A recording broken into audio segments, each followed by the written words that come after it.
सिद्धेभ्यः ओम नमः सिद्धेभ्यः ओम नमः सिद्धेभ्यः। मंगलम भगवान वीरो मंगलम गौतमो गणी मंगलम कुंद कुंदाद्यो जैन धर्मोस्तु मंगलम। सर्वमंगल मांगल्यम सर्वकल्याणकारकम प्रधानम सर्वधर्माणां जैनम जयतु शासनम जैनम जयतु शासनम। देवादिदेव शांतिनाथ भगवान की जय। परम पूज्य आचार्य चक्रवर्ती आचार्य श्री शांति सागर महाराज की जय। परम पूज्य आचार्य श्री विद्यासागर जी महाराज की जय। परम पूज्य आचार्य श्री वसुनंद जी महाराज की। 3 कम 9 करोड़ मुनिराजों की। जैन धर्म की जय। महानुभाव साधर्मी बंधुओं, आचार्यों की श्रृंखला में 20वीं शताब्दी के प्रथम आचार्य आचार्य चक्रवर्ती आचार्य श्री शांति सागर जी महाराज, उन्हीं में द्वितीय के नाम से आचार्य आदि सागर जी अंकलीकर महाराज और तीसरे आचार्य श्री शांति सागर महाराज छाणी। 20वीं शताब्दी में इन तीनों आचार्यों की परंपरा थी। यही 3 वो आचार्य हैं जिन्होंने प्रथमाचारी बनकर के जैन शासन की प्रभावना की। सभी लोग आचार्य चक्रवर्ती शांति सागर महाराज जी को ज़्यादा जानते हैं क्योंकि उन्होंने दक्षिण से उत्तर भारत की ओर विहार किया। सभी लोगों को उपदेश देते हुए अन्य अन्य प्रांतों में चतुर्मास करते हुए, चाहे वो मध्य प्रदेश हो, चाहे दिल्ली हो, गुजरात हो, राजस्थान हो, बिहार हो, झारखंड हो, महाराष्ट्र हो, कर्नाटक हो, उन्होंने लगभग सारे राज्यों में विहार करते हुए जिन शासन की महती प्रभावना की। आज उन्हीं आचार्यों की श्रृंखला में, जिन्हें हम प्रशांत मूर्ति के नाम से जानते हैं, ऐसे महान आचार्य आचार्य श्री शांति सागर महाराज छाणी, जो कि उत्तर भारत में जन्मे, क्योंकि पूर्व के 2 आचार्य दक्षिण के थे। आचार्य चक्रवर्ती आचार्य शांति सागर महाराज जी भोजग्राम कर्नाटक के, और आचार्य श्री आदि सागर जी महाराज जो अंकली ग्राम ऊदगांव के पास महाराष्ट्र में, ये दोनों ही साधु साउथ के थे, लेकिन उत्तर भारत में भी एक दीपक जला, तारा जैसा टिमटिमाया। और छाणी ग्राम में, जो कि उदयपुर राजस्थान में है, वहाँ पर एक ऐसी अद्भुत आत्मा का जन्म हुआ सन 1888 में, कार्तिक बदी एकम विक्रम संवत 1945 में छाणी ग्राम में उत्तर भारत के प्रथम संत होने का जिन्हें सौभाग्य प्राप्त हुआ। वह नन्हा बालक अपनी द्रुत गति से चलते रहे और जिनको यह सौभाग्य प्राप्त हुआ वह थे पिता श्री भागचंद, माता श्री माणिक बाई जी। उस बच्चे का नाम, उस बालक का नाम बड़े प्यार से उन्होंने केवल दास रखा। वह केवल दास जी धीरे धीरे क्रम से बढ़ते गए, जैनत्व के संस्कारों को जानते रहे, समझते रहे। और एक दिन सन 1922 में वह प्रतापपुर राजस्थान में स्वयं ही जिन पितामह के सामने, स्वयं ही जिन्होंने भगवान के सामने बैठ कर के क्षुल्लक दीक्षा ग्रहण कर ली, क्योंकि उस समय तक कोई भी दिगंबर साधु उत्तर भारत में विहार नहीं कर रहा था। साधुओं का अभाव था, या यूं कहें कि मुगलों का शासन था, इसलिए कोई भी साधु यत्र तत्र एक दो ही जुगनू की तरह चमचमाते नजर आ रहे थे। लेकिन उत्तर भारत का भाग्य जगा और आचार्य श्री शांति सागर जिनका नाम रखा गया, ऐसे क्षुल्लक श्री शांति सागर जिन्होंने नाम रखा, स्वयं ही दीक्षा ली।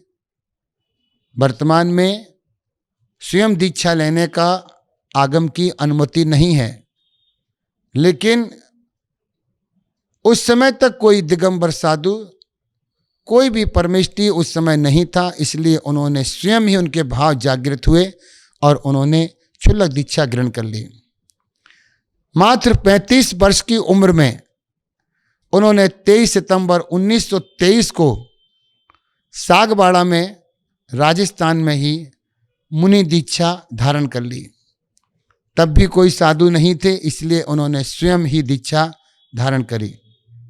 उसके बाद में आपने यत्र तत्र विहार करते हुए और सन 1926 में आप गिरिडीह पहुंचते हैं, जो बिहार झारखंड का एक जिला है। वहाँ की समाज ने आपकी तपस्या, कठोर साधना को, कठोर नियम लेते हुए, उनकी कठोर साधना को देखते हुए वहाँ गिरिडीह जैन समाज ने आपको आचार्य पद से विभूषित किया। आप आचार्य पद में निरंतर ज्ञान ध्यान अध्ययन में लगे रहते थे। जिस प्रकार से आचार्य समंतभद्र आचार्य श्री ने साधु का स्वरूप दिया है, विषयासा बसाती तो निरारंभो परिघा ज्ञान ध्यान तपो रक्तस तपस्वी साप सस्यते। वास्तविकता में वही गुरु है जो विषय और आशाओं से रहित हैं, जो ज्ञान और ध्यान में तल्लीन हैं, आरंभ और परिग्रह से रहित रहते हैं। वही वास्तविकता में गुरु है और वही दुनिया का, जग का, अपना सब कल्याण वही कर सकते हैं। विषयासा बसाती तो निरारंभो, जो आरंभ और परिग्रह से रहते हैं, ज्ञान ध्यान, जिनका 24 घंटे ज्ञान और अध्ययन चलता रहता है, जन संपर्क से दूर रहते हैं, ऐसे ही प्रशस्त साधु ही गुरु की कोटि में आते हैं, वही पूजनीय होते हैं। और आप विहार करते हुए एक बार विक्रम संवत 1990 अर्थात सन 1933 में आप उत्तर भारत से विहार करते हुए ब्यावर राजस्थान में पहुंचते हैं। और वहीं पर ही चारित्र चक्रवर्ती आचार्य श्री शांति सागर महाराज दक्षिण वाले, वह भी उसी नगर ब्यावर राजस्थान में पहुंचते हैं। समाज बड़ा चिंतित था, दोनों की परंपराएं अलग अलग हैं। एक 20पंथी से संपर्क रखते हैं, एक कट्टर 13पंथी संपर्क रखते हैं। दोनों की विचारधाराओं में अंतर। श्रावक जन चिंतित हुए, कैसे चतुर्मास करें, किसको मना करें, किसको रुकने को बोलें। फिर चारित्र चक्रवर्ती शांति सागर महाराज जी गंभीर ज्ञान के धारी, उन्होंने कहा आप चिंता ना कीजिए, आप विकल्प ना कीजिए।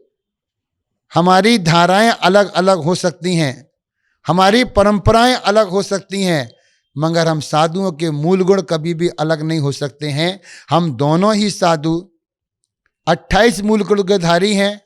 हम दोनों ही चातुर्मास एक साथ करेंगे, दोनों ही परंपरा की धारा एक साथ बनेगी।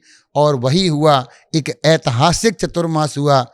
चारित्र चक्रवर्ती शांति सागर महाराज जी दक्षिण वालों का और आचार्य शांति सागर महाराज जी उत्तर वालों का, उत्तर और दक्षिण का ऐसा संगम हुआ। हालांकि चारित्र चक्रवर्ती शांति सागर महाराज जी उम्र में, पद में, वय में, ज्ञान में, सभी में उत्कृष्ट थे। और शांति सागर महाराज जी छाणी उम्र में भी छोटे थे, दीक्षा में भी छोटे थे। इसलिए शांति सागर महाराज छाणी वाले अपनी सारी भक्ति, सम्मान, आदर उन्होंने एक श्रेष्ठ आचार्य के रूप में चारित्र चक्रवर्ती महाराज को दिया। शांति सागर महाराज जी दक्षिण वाले वह अपनी परंपराओं में नियमित रहे, उत्तर वाले अपनी परंपराओं में नियमित रहे। बहुत अच्छा एक समाज में अच्छा संदेश जाता है। पूरी समाज में उत्साह हुआ और एक ऐतिहासिक चतुर्मास दोनों आचार्यों का एक साथ हुआ।